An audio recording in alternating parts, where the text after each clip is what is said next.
Hello, dear friends.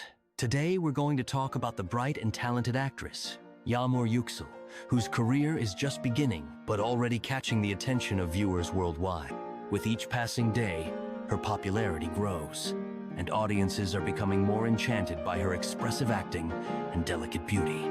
Yağmur Yüksel was born on the 21st of January, 2002, in the city of Merzifon in the Turkish province of Amasya.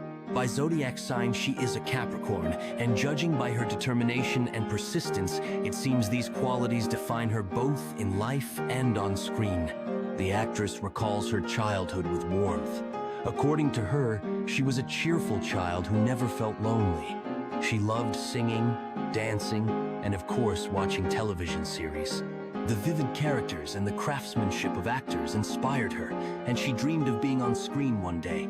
Even as a schoolgirl, Yağmur began receiving invitations to auditions, although she initially declined them.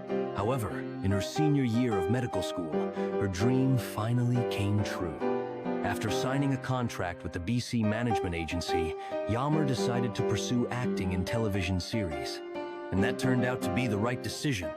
In 2020, she landed her first role in the film Nüfur, a fantasy thriller about the love between a genie and a human, which opened the doors to the world of cinema and television for her. Yağmur Yüksel is just at the beginning of a long journey, and we are all eagerly awaiting the new roles and bright characters she will portray on screen. Thank you for joining us. Be sure to subscribe to the channel so you don't miss out on new stories about stars. See you soon.